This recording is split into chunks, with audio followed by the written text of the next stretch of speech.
parler d'une disparition un peu différente de celle que je parle habituellement parce que là, c'est une Américaine en fait qui est portée disparue depuis 2004.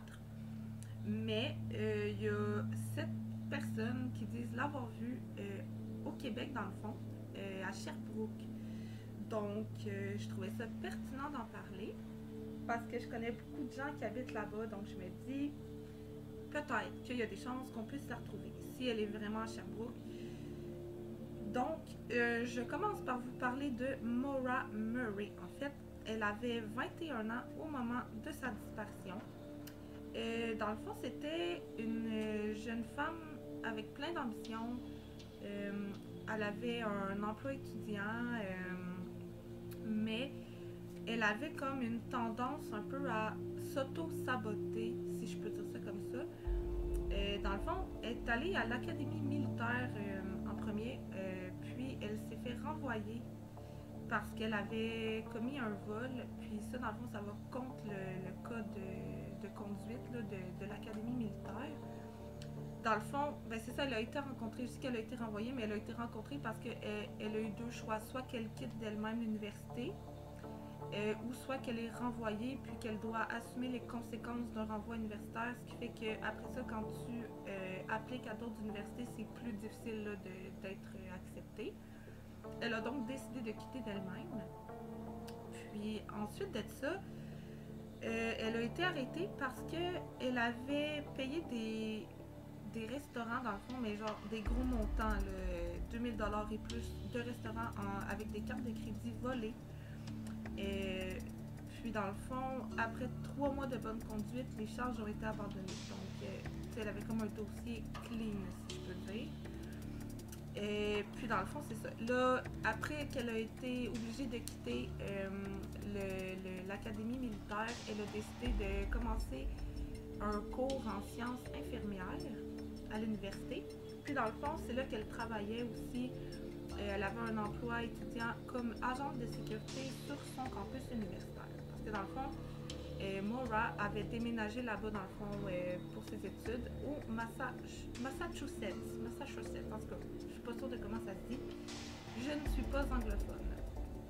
Donc, elle habite au Massachusetts sur le campus dans le fond pour ses études. Elle a son emploi étudiant, donc elle ne vit pas avec sa famille, mais ses parents sont pas loin, puis son père va lui rendre visite à peu près à chaque mois au campus. Là. Souvent, il descend, puis il loue une chambre d'hôtel, il voit sa fille, ils soupent ensemble, tout ça. Donc, ça, c'est un peu comme le profil de Maura, un petit peu pour que vous compreniez un peu plus tard là, les éléments que je vais vous parler. Là, je commence dans la chronologie avant sa disparition dans le fond. Puis je vous dis, il y a beaucoup d'heures et de dates importantes. Je vais essayer de décortiquer ça du mieux que je peux.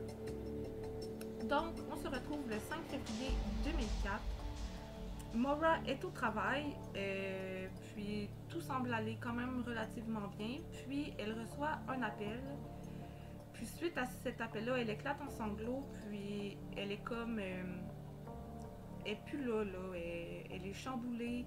Puis son superviseur lui demande qu'est-ce qu'elle a. Elle ne veut pas répondre. Puis elle fait juste dire que c'est à cause de sa sœur, mais elle n'en dit pas plus. Puis tu sais, elle essaie tant bien que mal de finir son chiffre de travail, sauf que le superviseur se rend bien compte qu'il y a vraiment quelque chose qui ne va pas avec elle. Donc il décide d'aller la reconduire à sa chambre universitaire sur le campus parce qu'il se sentait pas à l'aise avec le fait qu'elle quitte d'elle-même vu son état dans le fond. Suite à ça, on se retrouve au 7 février 2004, soit 2 jours après l'incident du coup de téléphone qui a bouleversé Maura. Donc le 7 février, dans le fond, le père de Maura va lui rendre visite. Comme je vous ai parlé, ben, il loue une chambre d'hôtel. C'est habituel dans le fond. Fait qu'il loue la chambre. Puis dans le fond, il va magasiner une voiture avec Maura, bien qu'elle a déjà une voiture qui fonctionne relativement bien. Il décide que ça lui prend une nouvelle voiture. Ça, c'est une des questions qu'on se pose de pourquoi l'urgence d'acheter une nouvelle voiture, parce que je vais vous en reparler un peu plus tard. Il y a des théories en tout cas. Donc c'est ça, ils vont magasiner la voiture, ils vont souper au restaurant. Et après le souper, dans le fond, Maura emprunte la voiture de son père. Et je ne sais pas pourquoi elle emprunte la voiture de son père et ne prend pas sa propre voiture. Mais elle emprunte la voiture de son père pour aller à une fête sur le campus. Donc, elle va porter son père à la chambre d'hôtel, puis repart au party universitaire, dans le fond. Donc, vers 20... Yes, I'd go up there once a month or so. In fact, the weekend, last weekend I saw her. I was up at UMass and we went searching to find a car. So get her a car, you know, to go to do her nursing clinical trips and stuff like that. 2h30, elle arrive au party. Vers 2h du matin, elle quitte le party. Puis là, je tiens à préciser que Maura Murray a un copain qui s'appelle Billy depuis quelques années. Mais dans le fond, ils avaient des problèmes de couple. C'était connu que Billy trompait Maura et Maura trompait Billy. Puis dans le fond, à cette fameuse soirée-là du party universitaire, elle aurait été vue en train d'embrasser un autre garçon que son copain. Donc, c'est ça. À 2h du matin, elle quitte le party seule. Puis, en chemin, dans le fond, quand elle est en route pour retourner à la chambre d'hôtel de son père pour aller porter le véhicule, elle a un accident dans le fond. Elle percute il y a comme des barrières en métal là, sur le long des routes. Puis, elle percute la barrière. Elle est en état d'ébriété aussi. Donc, c'est peut-être une des raisons pourquoi elle a percuté la barrière. Donc là, dans le fond, la police arrive sur place. Ce qui est étrange, c'est qu'il n'y a aucun test d'alcool qui est fait sur Maura, bien que habituellement, là, surtout une jeune de 20 ans comme ça, qui a un accident comme ça, ben, les policiers font passer le test pour l'alcool. Là, il n'y a rien qui a été fait de ça. Les policiers l'ont juste reconduite à la chambre d'hôtel de son père, puis c'est tout. Donc là, son père, lui, il dit à Maura, ben, garde, on se prendra pas la tête avec ça, dans le fond. Le lendemain, dans le fond, tu prendras les démarches nécessaires pour aller chercher les papiers d'assurance pour qu'on puisse régler ça avec l'assurance, puis c'est tout. Donc, le 8 février, Maura quitte son père, puis dans le fond, son père rappelle à Maura de ne pas oublier les documents pour les assurances, puis de le contacter dès qu'elle les aura pour qu'il puisse régler ça au téléphone. Dans le fond, lui, il va prendre des informations par téléphone pour compléter le document et tout ça. Donc, elle dit, OK, oui, il n'y a pas de problème, je vais aller chercher ça, puis je te rappelle. Puis ça, c'est le 8 février, OK? Le 9 février, la journée de sa disparition, à 13h, elle envoie un email à son copain disant qu'elle a reçu ses messages, mais qu'elle ne filait pas pour parler, puis qu'elle n'avait pas la tête à ça, mais qu'elle va le rappeler, promis, plus tard dans la journée. Tout de suite après ça, dans le fond, selon son historique de recherche d'ordinateur, on sait qu'elle a cherché sur Google Maps un trajet pour aller de Berkshire vers le Vermont. Puis qu'elle a aussi fait un appel pour louer un condo au New Hampshire. Ça, c'était tout en début de journée, en fait. Puis là, 13h24, elle appelle son patron, dans le fond, le superviseur là, de son travail. Elle lui dit qu'elle sera absente une semaine parce qu'elle a un décès dans sa famille. Puis ça a été vérifié avec la famille. C'est un mensonge. Il n'y a jamais eu de décès dans sa famille. Donc, pourquoi elle aurait menti? Donc, ensuite, à 14h05, elle appelle le 411 pour avoir le numéro de téléphone d'un hôtel du Vermont. Dans le fond, ceux qui ne savent pas, le 411, c'est un numéro de téléphone ici au Québec qu'on peut appeler pour avoir des informations là, pour... tu peux donner soit l'adresse de quelqu'un, il te donne le numéro ou vice-versa. Et à 14h18, dans le fond, elle écrit un message à son petit ami Billy en disant qu'elle elle va le rappeler plus tard qu'elle est vraiment comme pressée, puis tout, mais qu'il faut qu'ils se parlent, puis qu'elle va lui donner des nouvelles. Puis ensuite de ça, elle quitte le campus à 15h30 avec ses effets personnels. Elle a tout amené, là, des vêtements, ses produits de cosmétiques, sa pilule contraceptive. C'est tout ce qu'il faut pour, mettons, quand tu prévois t'absenter quelques jours. Mais ce qui est étrange, c'est qu'elle n'a jamais dit à son père qu'elle s'absentait. Son père attend toujours qu'elle lui donne des nouvelles pour les papiers d'assurance. À 15h40, dans le fond, elle est filmée sur une vidéo surveillance d'un guichet automatique en train de retirer 280$. Par la suite, elle est filmée en train d'acheter 40$.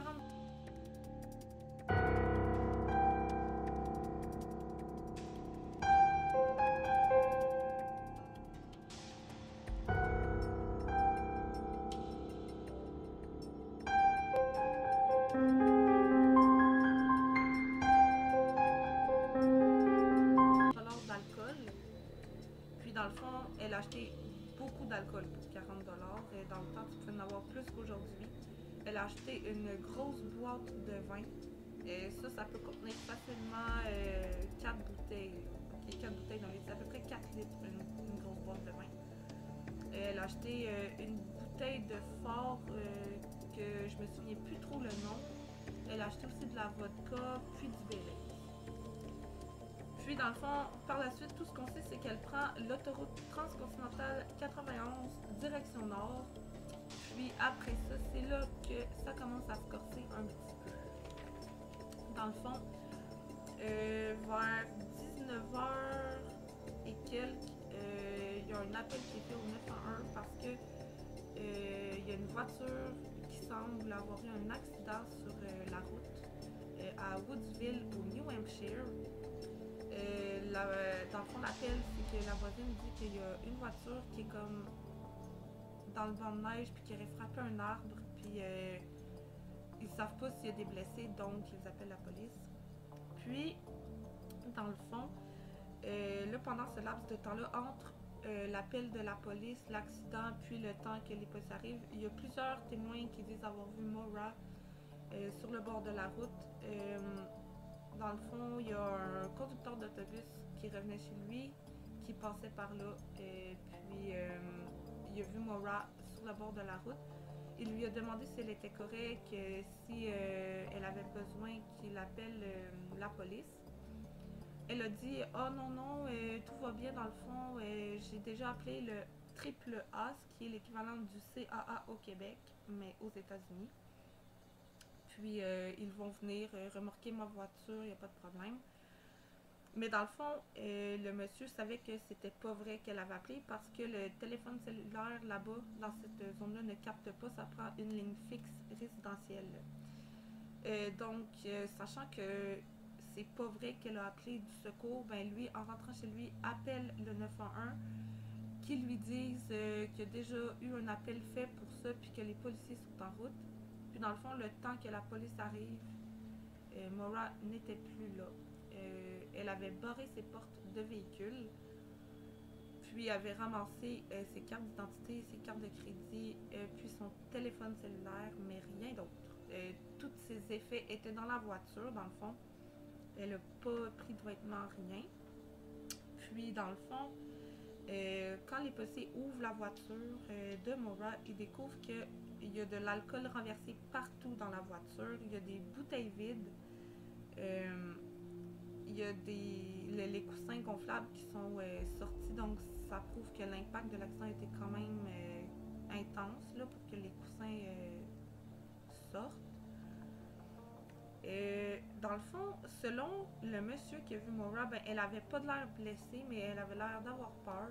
Elle tremblait, elle avait l'air d'avoir froid. Parce que dans le fond, cette soirée-là, il faut se souvenir qu'il y avait une grosse tempête de neige. Donc, à 20h, la voiture de Maura se fait remorquer. Puis ensuite, le lendemain, à midi, elle est officiellement reportée disparue.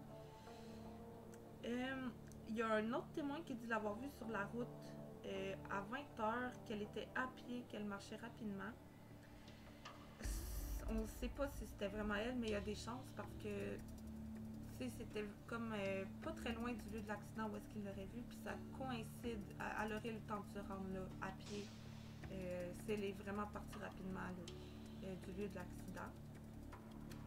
Puis dans le fond, les policiers ont fouillé aussi sa chambre universitaire, puis c'est vraiment étrange parce que elle avait fait ses boîtes. Dans le fond, tout ce qui était accroché sur ses murs, là, les décorations, tout ça, c'était dans des boîtes.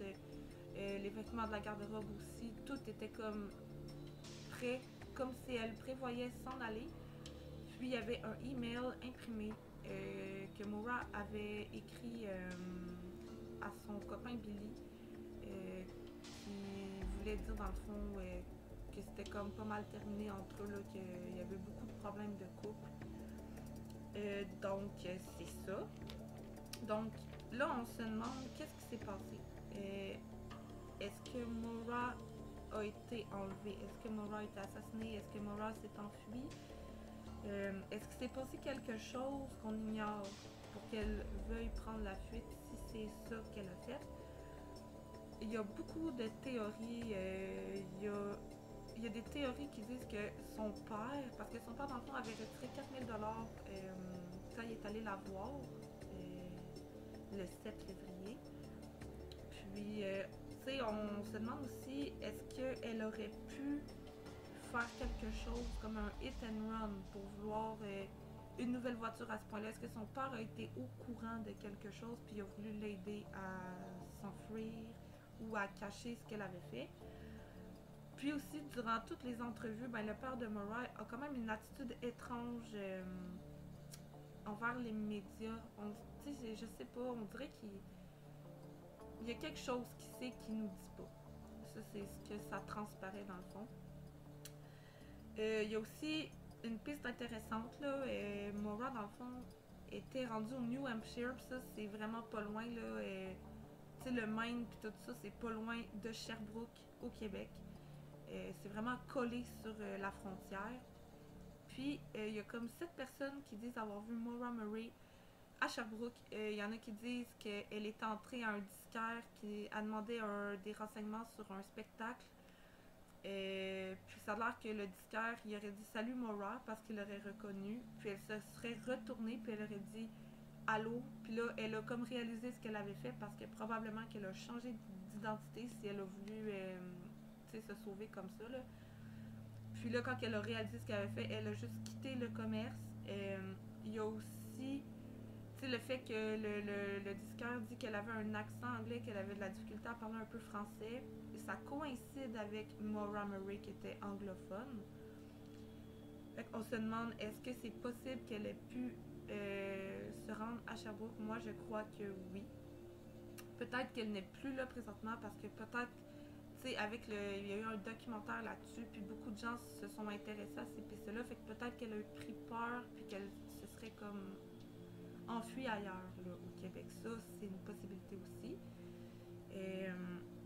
Dans le fond, il y a aussi des gens qui disent qu'elle aurait travaillé au bar Le Magog. Pour ceux qui connaissent le bar Le Magog, c'est un bar assez populaire à Sherbrooke. Ça fait longtemps qu'il existe. Il avait brûlé, mais il a été reconstruit, je crois, si je ne me trompe pas. Puis, ben, c'est ça. Ça a l'air que Maura Murray travaillait là-bas. Il y a des gens qui sont vraiment affirmatifs, là. C'était elle, il n'y a aucun doute. Donc, on ne sait pas. Mais il y aurait des bonnes chances que ce soit elle, là. J'ai mis plein de vidéos puis de photos dans ma vidéo, justement, pour que vous voyez un petit peu à quoi elle ressemblait, à quoi elle pourrait ressembler aujourd'hui. Donc, en fait, c'est ça, là, les gens de Sherbrooke, ouvrez l'œil parce qu'on ne sait pas si elle pourrait s'y trouver. C'est une histoire assez mystérieuse. Il n'y a rien qui porte à croire qu'elle se serait suicidée, là. Oui, elle avait l'air d'avoir des petits épisodes, là, comme voler des cartes de crédit, voler à l'étalage, des choses comme ça, mais je crois pas que c'était une mauvaise personne, là. Je pense qu'elle a dû vivre quelque chose qui l'a poussée à s'en aller. Puis il y a aussi, son copain Billy, là, il y a eu beaucoup d'accusations contre lui, beaucoup d'années plus tard, là, suite à la disparition de Maura, mais il y a beaucoup de femmes qui ont porté plainte pour agression sexuelle, harcèlement. Ça a l'air que c'était pas le petit ami que tout le monde pensait que c'était. Donc, on sait pas, est-ce qu'il aurait pu faire quelque chose? Pourtant, moi, j'ai vérifié. Puis, son petit ami Billy, ben, il a un très bon alibi. La soirée de sa disparition, il était en Oklahoma avec des gens. Puis, il y a beaucoup de monde qui témoigne qu'il était là. Donc, c'est peu probable que ce soit Billy. Mais personnellement, je crois plus à la théorie qu'elle se serait enfuie volontairement. Parce que tout porte à croire, tu sais, le fait qu'elle ait retiré de l'argent avant. Puis qu'elle ait amené le strict nécessaire. D'après moi, elle voulait se rendre quelque part. Elle a eu l'accident, puis elle voulait pas que la police la voie, la retrouve. De un, parce qu'elle était en état d'ébriété encore. Puis de deux, si elle voulait fuir, ben elle voulait pas être retrouvée, évidemment. Donc ça expliquerait beaucoup de choses selon moi. Donc sur ça, ben je vous dis, ouvrez l'œil. Jean de Sherbrooke. Maura Murray pourrait être dans le secteur. Elle a un accent anglophone. C'est une belle femme, elle paraît bien. Puis c'est ça, elle se tiendrait comme beaucoup dans les bars, puis les festivals, les spectacles de musique. Donc, si vous fréquentez ces lieux-là, pensez à ouvrir l'œil parce qu'on ne sait jamais, peut-être que vous pourriez croiser Maura Murray et élucider cette histoire de disparition qui obsède toutes les États-Unis depuis 2004. Donc, sur ce, je vous souhaite une bonne soirée.